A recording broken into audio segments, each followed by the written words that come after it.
An old mother waits by the window every day for someone who never returns. Morning sunlight painted the old house in shades of gold. Soft rays slipped through lace curtains, landing on the gentle face of Amma, who sat by the window with her cup of tea. The tea had long gone cold, but she didn't mind. The warmth she waited for wasn't in the cup.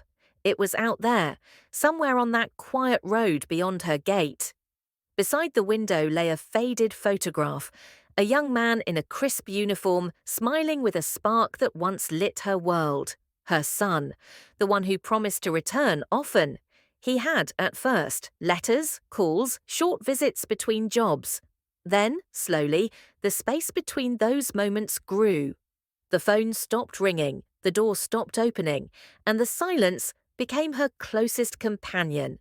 Still, every morning, Amma waited.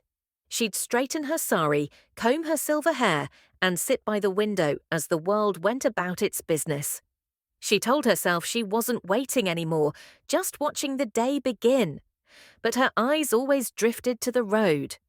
Outside, her small garden bloomed, marigolds, jasmine, and one stubborn rose plant that refused to die. A white cat, Chintu, stretched lazily beside her feet, yawning as though it too knew the rhythm of her lonely days. "Careful, Chintu," she murmured, pouring water into a clay pot. "Don't spill again."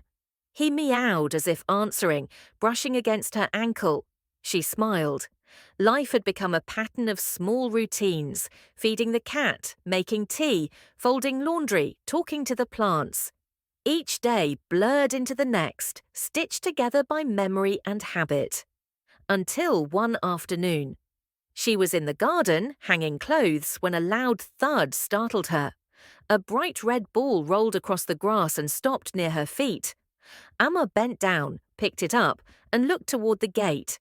A small boy stood there, about 9 years old, thin arms, messy hair, eyes full of apology.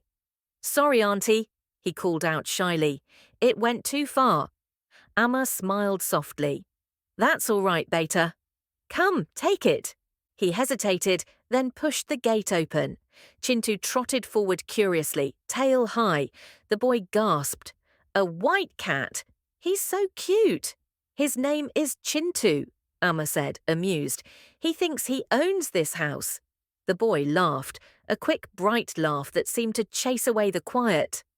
"I'm Ravi," he said proudly. "We just moved next door." From that day, Ravi became a part of Amma's little world. He came after school, sometimes with a biscuit for Chintu, sometimes just to talk. They sat together on the veranda, Ravi chattering about his teacher, his friends, his dreams. Amma listening, smiling, her heart quietly thawing. She found herself saving extra sweets, making a second cup of tea, and looking at the clock around 4 every afternoon. "Chintu," she'd whisper, pretending not to care. "Your friend's late today." Days turned into weeks. Ravi's laughter filled corners of the house that had long forgotten joy. Sometimes he helped her water the plants. Sometimes she told him stories about her childhood, her son, the games he used to play.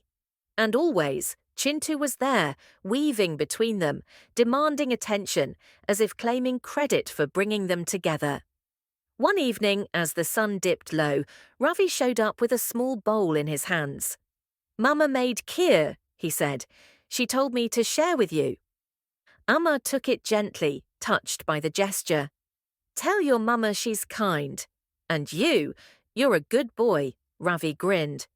"Chintu can have some too," she chuckled. "He already had 2 dinners today, but we'll see." That night, Amma sat by the window again, but this time she wasn't waiting for her son. She was waiting for the next day, for Ravi's footsteps, for his cheerful, "Good morning, Auntie." But the next day came and went. No Ravi, then another day, still nothing. The garden felt too quiet again. She poured milk into Chintu's bowl and whispered, "He'll come tomorrow, I'm sure." On the 3rd evening, just as the light began to fade, there was a soft knock at the door. Ravi stood there, holding a folded paper. His eyes were red. "Mama was sick," he said softly, but she's better now. Amma nodded, relieved. I was worried, Beta. He smiled and handed her the paper. This is for you. Amma unfolded it carefully. Inside was a simple drawing, her sitting by the window, Chintu on her lap, and Ravi waving from the garden. Below it, in big, uneven letters, were 5 words. Auntie is my best friend. Her eyes filled with tears. She tried to speak but couldn't. So she did the only thing she could. She hugged the boy tightly. Chintu meowed loudly, circling their feet as if to say, I told you he'd come back. That night, Amma pinned the drawing on her wall, right beside her son's photograph. For a long moment, she just looked at them, the old memory and the new one, side by side. Looks like our family's growing, Chintu, she whispered. The cat blinked, curled up, and purred. The next morning, the house felt different, lighter, warmer. Not because the silence was gone, but because it no longer felt empty. It had been filled, quietly, gently, with the laughter of a child who had wandered in with a red ball. And though Amma still sat by the window every day, she no longer waited for someone who never returned. Now she waited for footsteps she knew would come running through the gate, messy hair, bright smile, and a voice calling out, Good morning, Auntie. Because sometimes love doesn't knock on your door. Sometimes it rolls into your garden, wrapped in the sound of a child's laughter, and gives you back the life you didn't realize you'd lost.